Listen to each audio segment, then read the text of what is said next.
The Last Useless Journey. An eccentric but likable guy in my town has literally taken upon himself the admonition to bear the cross. Years ago, John fashioned a small crucifix out of wood, and since then he regularly walks around along the side of the highway carrying the cross. He used to bear the cross on one shoulder while waving and blowing kisses to the folks in passing cars. Local people know John, and many blow kisses back, or they toot their horn to say hello as they drive past him. Last year, John performed a penance upgrade and fashioned a much larger cross out of PVC pipe. Now he needs two hands to hold the cross rather than one. The sad result of his new format is that his arms are occupied with the cross, and he is no longer free to wave and blow kisses. Personally, I was disappointed at his trade in. I liked him better when he was broadcasting love.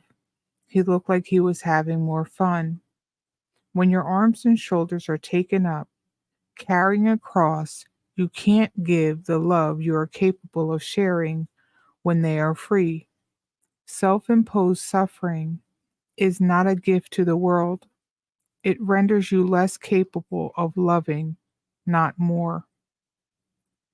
Many religions and belief systems accept suffering as an incapable reality and even glorify it. Christians sing with romanticism of bearing the old rugged cross. Hindus justify poverty and disease as the paying off of karma. And the answer to the question, how many Jewish mothers does it take to change a light bulb, is none. But that's all right. I'll just sit here in the dark. By a bizarre twist of reason, pain has been forged into a breastplate for the downtrodden. A Course in Miracles finds no purpose in pain. It tells us that there is no virtue in suffering, and you cannot redeem hardship for liberation. The Course boldly declares that the thorny path has not been set by God, and misery is optional.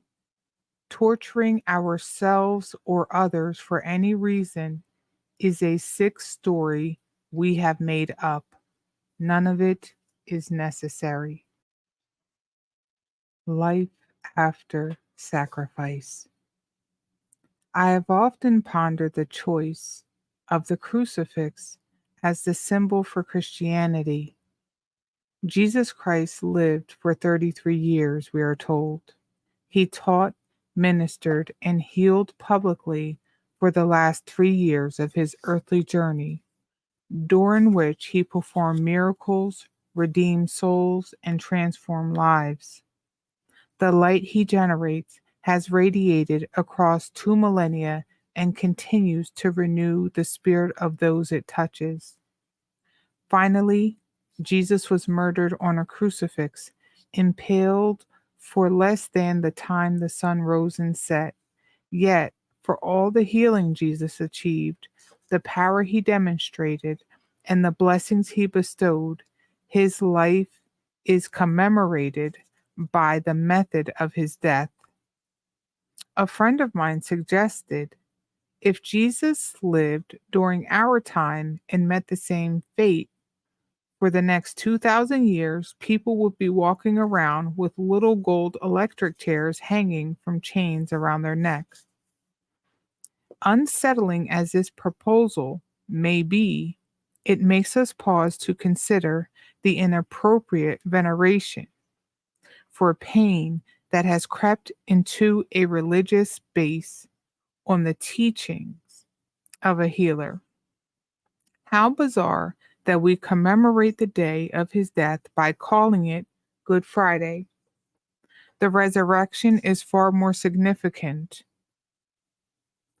What an improved role model Jesus would provide if his primary image were that of a shining face and arms open to embrace. How empowered we would be to know him in health and life rather than death. Then we would be moved to lay aside our own crosses and fulfill the purpose Jesus claimed for himself and wishes for all of us. I came that they may have life and have it more abundantly. John 10:10. The message of the crucifixion is perfectly clear. Teach only love, for that is what you are. If you interpret the crucifixion in any other way, you are using it as a weapon for assault, rather than as the call for peace for which it was intended. Vicarious illumination. I saw a film that depicted Jesus returning to the world as a modern man. Whenever Jesus performed a healing, the movie showed him wincing or grasping the part of his body, suddenly distressed, implying that he had sacrificed his whole being to accomplish the healing. The message was that giving healing damages the healer, and service begets suffering. For the patient to gain, Jesus had to lose. Nothing could be further from the truth. The filmmakers clearly did not understand the process of true healing, and they did Jesus a disservice in this betrayal. Jesus did not go into pain with the people he healed. Instead, they came into wellness with him. In genuine healing, the healer loses nothing, and both the healer and the patient benefit. Miracles bring more love both to the giver and the receiver. The theological term for removing the pain of others by taking it on yourself is vicarious atonement. This concept is the fantasy of humanity, not the truth of God. You cannot get sad enough to make someone else happy. You cannot get poor enough to make someone else rich. You cannot get sick enough to make someone else well. Your pain cannot buy another's peace. Your joy in establishment, in wellness, will help him more. Vicarious illumination is a model of healing far closer to truth than vicarious atonement.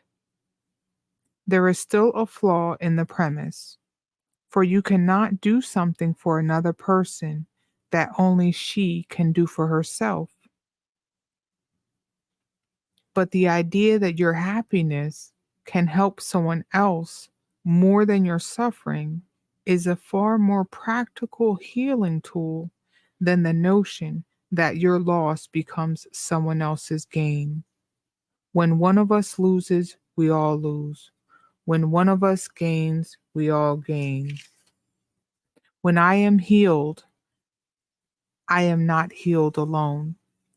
For this reason, your most powerful contribution to humanity is your happiness. Suffering is an old and tired story. Been there, done that, bought the t shirt.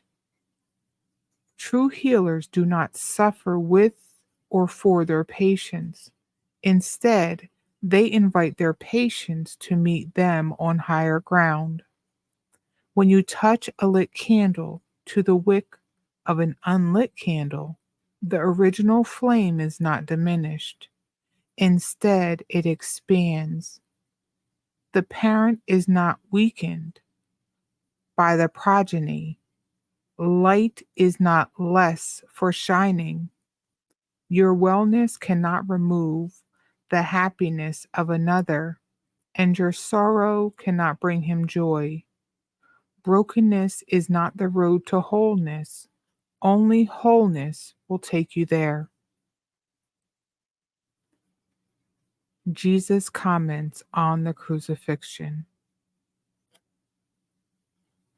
In A Course in Miracles, Jesus makes many references to the events of his life as recorded in the New Testament. He offers liberating reframes for moments we have traditionally interpreted through mindsets.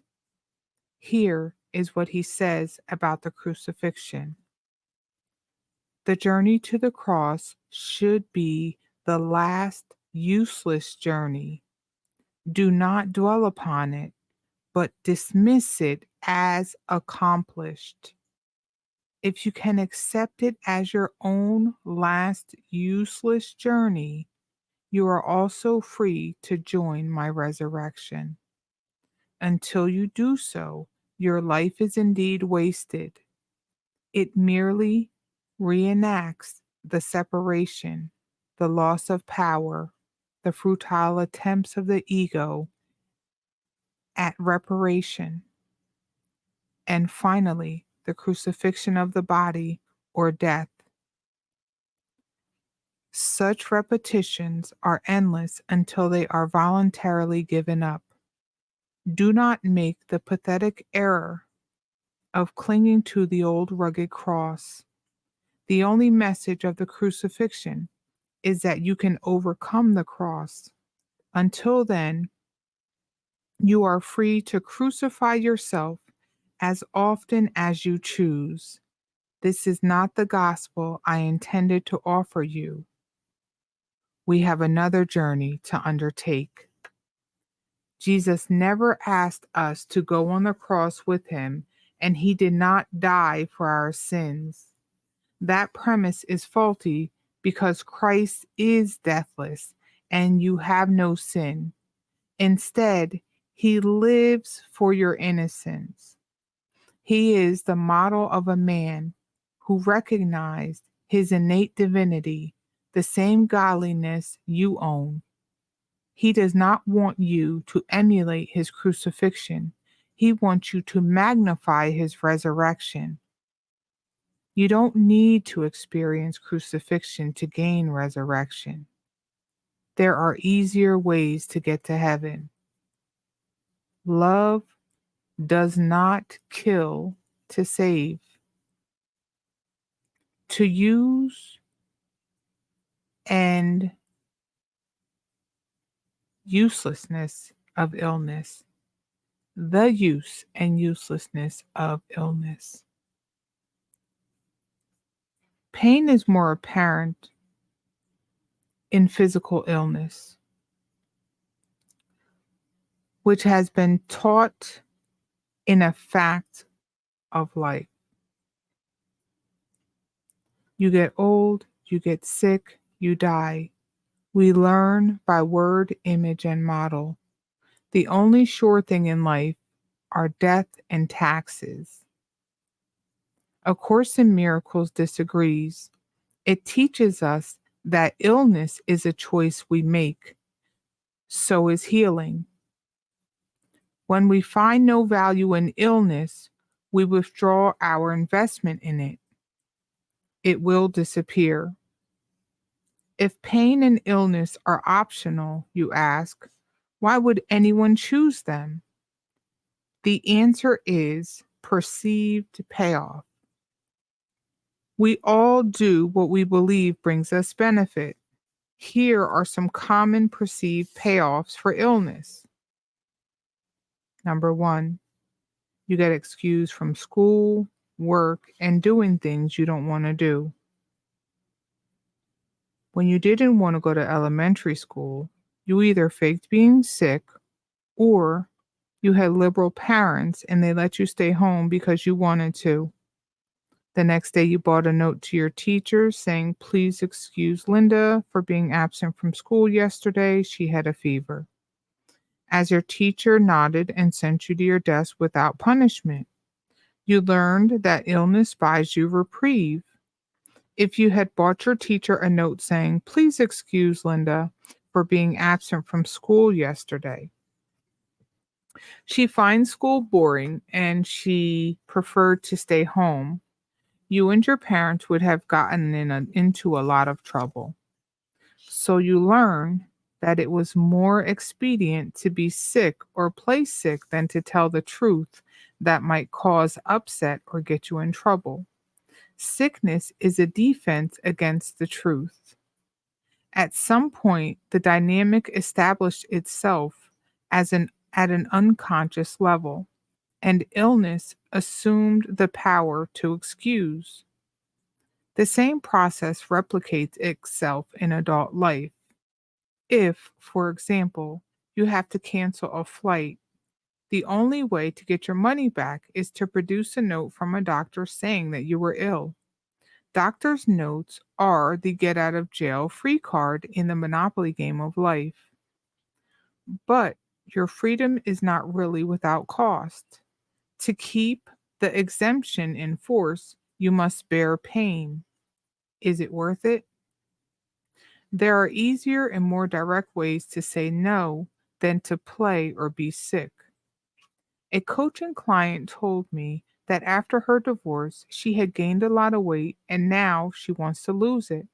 I asked her, "What benefit do you find in keeping the weight on?" "I believe it makes me less attractive to men," she replied. "The end of my marriage and my divorce were horrible, and I'm not ready for a relationship."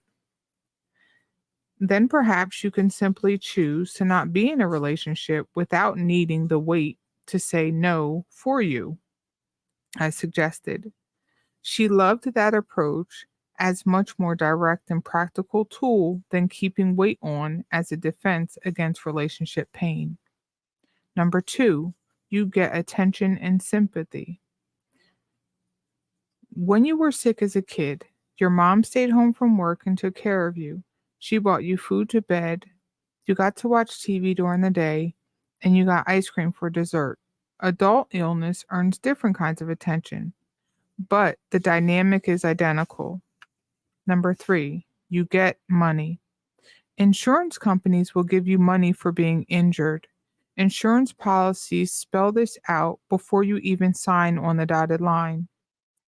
The loss of an arm is worth up to 440,000 in some states. A big toe, 90,000. A burn to 20% of your body can add up to 100,000 to your bank. I'm not suggesting that if someone is disabled, they should not receive financial assistance or other forms of support.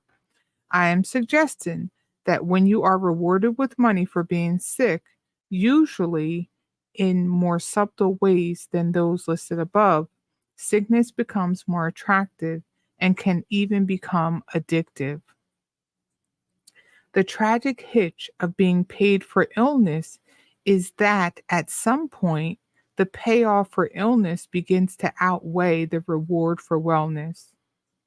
If you have to prove to the government agency or insurance company that you are disabled, you are also proving it to yourself. Beware of the case you make to others, for you are making the case also to yourself, and your experience will bear out your argument.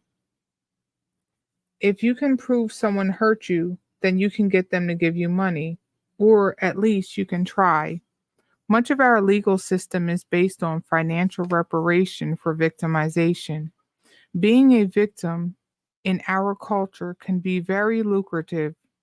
Yet, A Course in Miracles tells us, "I am not the victim of the world I see." How empty would our courts be if we each assumed responsibility for our own experiences? When I visited Peru, a child with a twisted arm approached me, our tour, and our tour group and asked for alms. Generously we gave. Later, our tour director informed us that the same parents in undeveloped countries maim their children so they will fetch more money begging. Hmm. For a fascinating public exhibition of a treasured wound, a concept introduced in an earlier chapter, consider the famous A bomb dome in Hiroshima, Japan. In the wake of the horrendous atomic bombing at the end of World War II, one building in Hiroshima remained standing, its structure reduced to a concrete shell and steel girders. Since the war, a bomb dome has stood as a grim symbol of the city's infamous disaster. In 1960s, a group of Hiroshima citizens launched a movement to finally take down the skeleton of a building and put to rest the daily reminder of hell. Another group protested, arguing that the A-bomb dome had become a landmark, drawing many thousands of tourists every year to visit the site of the disaster. Those tourists brought many millions of yen to Hiroshima's economy, and without it, the city might be set back financially. After a heated debate, the city council decided to keep the A-bomb dome. To this day, it stands at the central symbol of Hiroshima. Every tourist guide and map features the blasted wreck on its cover, and photographers bathe it in romantic lights for special effect. The city's greatest wound has become its most valued treasure. The city earns money in exchange for living in the shadow of a horrid memory. Number 4, you get revenge or to be right by making someone else guilty. The Course in Miracles asks us, do you prefer that you be right or happy? The ego justifies its position by calling other people wrong, yet it gains nothing and loses everything. I saw a documentary about a man who believed that his mortgage company was overcharging him on his monthly payment. After fighting with them for a long time, he sent the company an angry letter threatening that he would kill anyone who tried to come on his property and take his home away from him. The mortgage company turned the letter over to the authorities, who arrested and tried the man and put him in jail.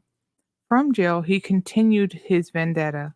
The documentary showed him talking to his wife on the phone from prison, telling her what new tactic he was going to try to defeat the mortgage company. Finally, she broke down in tears and said, "When are you going to give up this war? I just wish you would come home." This is, after a fashion, what God is saying to us. Would you please just quit having to be right about what is wrong and come home? The critical shift. When wellness becomes more appealing than illness, you become a beacon of healing for others. We all know people who are happy no matter what happens to them. Their attitude supersedes their circumstances. A movie reviewer described a film characters as the kind of guy who has no troubles because he doesn't want any. My friend Jennifer Allen is such a person. Wife, mother of 5, businesswoman, a spiritual explorer. Jennifer just keeps choosing peace. As a result, she has limitless energy. She once gave me a massage with one hand while she held her 1-year-old daughter in the other arm.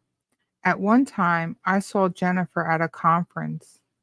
As we sat in a lecture hall waiting for the program to begin, she showed me the final draft of a book that she had written on parenting and asked me to have a look at it during my free time. "Please take good care of this book," she told me. "It's my only copy and it contains lots of original photos that cannot be replaced." When I saw Jennifer later that day, she asked me if I had a chance to look at the book. Suddenly, I realized that I had left the book in the auditorium. Highly embarrassed, I told her what had happened. Instead of getting upset, Jennifer shrugged and said, "Well, maybe the book wasn't meant to be published." I was stunned by her willingness to choose peace in the face of the situation that would severely upset most people. We went back to the auditorium and asked the custodian if he had found the book. Fortunately, he had. I believe the purpose of that experience was to teach me that peace is a choice we make. I know other people who have walked away from bad marriages without engaging in a divorce battle, who have refused to sue when they might have made a case, and who have quit high paying but grueling corporate jobs because keeping their soul alive was more important than financing their boats. Then there was William, a young man who had been diagnosed with cancer at the age 17. Years ago, he came to a seminar and recounted, one day, when I was scheduled for chemotherapy, I found out there was a Grateful Dead concert in my city that night. I decided to have some fun instead of getting my treatment, so I went to the concert. Soon afterwards, I was pronounced cancer free. The body is a representation of mind and emotions. It is more liquid than solid and has an astounding capacity to reform itself into its natural healthy patterns. No limiting conditions need to be permanent. At any moment, you can change your mind, which leads to transformed circumstances. Your body does not cause your thoughts, it is a result of them. Compassion trumps upset. The right thinking mind regards pain and difficulty as a call for kindness and compassion. I attended a concert by the brothers Casimiro, two talented and well loved Hawaiian musicians. Earlier in the evening, one of the brothers, Roland, fell ill and had to leave the stage suddenly. Suddenly, his brother Robert found himself on stage in front of thousands of people without his partner. Unable to perform the 2 hour performance that they had rehearsed, he had to wing it. The audience was quite disappointed. Here, we had paid for tickets and come out for this big event, and it wasn't going to happen. We wanted Robert and Roland, not just Robert. Instead of complaining, however, the audience mounted massive support for both brothers. People called out, "We love you, Roland," as he left the stage. We applauded wildly for Robert as he tried to patch together a concert. He made some chord errors, and one of the male hula dancers in his ensemble had a costume nearly fall off stage while the troupe improvised a dance. None of that mattered. We all understood this was an emergency situation and everyone pulled together to make the best of it. By the end of the evening, the musical presentation was not at all what we had expected, but the concert hall was filled with celebration. After the finale, Robert received a standing ovation. Many in the audience inwardly held Roland in prayer. Higher Mind reframed an awkward situation as a call for love and transformed the event. As a result, the evening was far more rewarding than if we had simply heard the concert as planned. The end of terrorism. Humility is a virtue. Humiliation is not. Humbling yourself means allowing God to bring greater life to the world through you rather than letting yourself be a pawn in the ego's quest for blood. God champions your wellness and is doing everything he can to promote it. All else is a tragic misunderstanding of the will of God. The world has become obsessed with terrorism. Governments spend trillions of dollars on wars against terrorists. Our beloved sons and daughters come home in caskets, and millions of innocent people are forced to undress in airports in order to ride on an airplane. Has it ever occurred to you that this is not how humanity was intended to live? Yet we can learn from even this most insane of scenarios. All things are lessons God would have me learn. The answer to terrorism, personal and global, is found in the very place it lives, the fearful heart. Terrorism will end when we refuse to be terrified. The most insidious criminal is the inner terrorist, the part of your mind that bullies you and accepts bullying by others. An agitator in your psyche attempts to keep you small by encasing you in a circle of fear. You believe you are a tiny human body, alone, defenseless, and subject to the evil of the world. You believe people can hurt you without your permission, and you are powerless to create the life you yearn for. You believe you must go to a job you hate and tolerate obnoxious bosses, mean spirited coworkers, and whiny customers. You accept that you must put up with demeaning relationships, struggle to survive, prove yourself to dead relatives, and hack your way through the jungle of life. Such inner terrorism is far more destructive to life on the planet than those who blow up cars and buildings. Psychic self destruction turns bright, competent children with genius potential into hollow eyed drones trudging through mind numbing schools and then life sucking jobs. The inner terrorists twist humanity into a mass of fear, looking everywhere for love and finding it nowhere. So the world becomes a mockery of the heaven it was intended to be. To all of this, A Course of Miracles says, peace to such foolishness.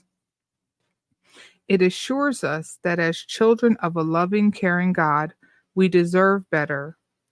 It emphatically tells us that crucifixion of self for others is not the will of God. Perhaps you have misunderstood his plan, and he would never offer pain to you. The will of God is entirely, utterly, eternally only love. A Course in Miracles assures us that this is our will as well. Therefore, it must be done on earth as it is in heaven. All journeys to all crosses are useless. There is a way to live that is closer to God. It is time for us to claim resurrection without crucifixion. The hilarious Monty Python movie, Life of Brains, concludes with a group of men hanging on crucifixion at the end at the time of Jesus. Together, they sing and whistle. Always look on the bright side of life. While the humor is dark, there is a lesson that goes beyond the film. The crucified didn't need to be there in the first place. Torture is a paradigm we have outgrown. Christ would not take that journey again, and neither need you. He will remove all faith that you have placed in pain, disaster, suffering, and loss. He gives you vision, which can look beyond those grim appearances and can behold the gentle face of Christ in all of them. You will no longer doubt that only good can come to you who are the beloved of God.